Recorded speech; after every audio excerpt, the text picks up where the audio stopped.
বাংলাদেশের উত্তরাঞ্চলে এক শান্ত গ্রাম দিনাজপুরের বিরজ উপজেলার কাজীপাড়া শিমুলতলা। এখানে কয়েকদিন ধরে যেন উৎসবের আমেজ, কারণ এখানেই ঘটেছে এক প্রেমের গল্প, যা ভৌগোলিক দূরত্ব, ভাষা কিংবা সংস্কৃতির সীমা পেরিয়ে গেছে।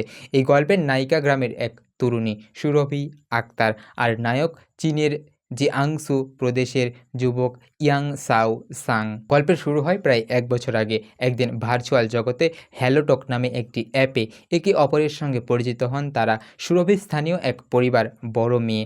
তার বাবা নূর হোসেন বাবু পেশায় একজন অটোরিকশা চালক, আর মা সাথী আক্তার গৃহিণী। অন্যদিকে ইয়াং সাও সাং একজন পেশাদার ইঞ্জিনিয়ার, যিনি চীনের জিয়াংসু প্রদেশে থাকেন। প্রথমে তাদের আলাপ ছিল শুধুই কথাবার্তার সীমাবদ্ধ, কিন্তু ধীরে ধীরে সেই আলাপ রূপ নেয় বন্ধুত্বে, আর বন্ধুত্ব গাঢ় হয়ে পরিণত হয় প্রেমে।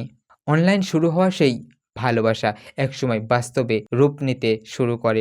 অনেকে ভেবেছিল হাজার মাইল দূরে এত সম্পর্ক হয়তো টিকবে না, কিন্তু ইয়াং সাও সাং প্রমাণ করে দিলেন প্রেমের টানে কোনো বাধাই টিকে না। দীর্ঘ প্রস্তুতির পর অবশেষে ৪ আগস্ট বিমানে চড়ে পৌঁছে যান বাংলাদেশে, শুধু প্রিয় মানুষটিকে কাছে পাওয়ার জন্য। বাংলাদেশে আসার পর ওই চীনা যুবক একটি বড় সিদ্ধান্ত নেন। তিনি ইসলাম ধর্ম গ্রহণ করবেন, যেন ইসলামের শরিয়া মোতাবেক সুরভির সঙ্গে বিবাহ বন্ধনে আবদ্ধ হতে পারেন।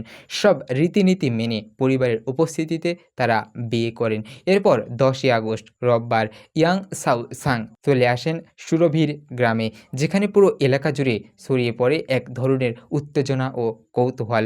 গ্রামের মানুষদের কাছে এই ঘটনা ছিল একেবারে সিনেমার মতো। কেউ বিশ্বাস করতে পারছিলেন না চীনের একজন যুবক শুধু প্রেমের জন্য হাজার মাইল পাড়ি দিয়ে দিনাজপুরে চলে আসবেন।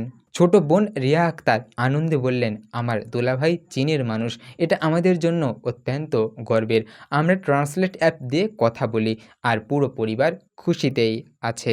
সুরভির বাবা জানালেন, মেয়ের সঙ্গে তার আলাপ শুরু হয় ঢাকায় থাকার সময়।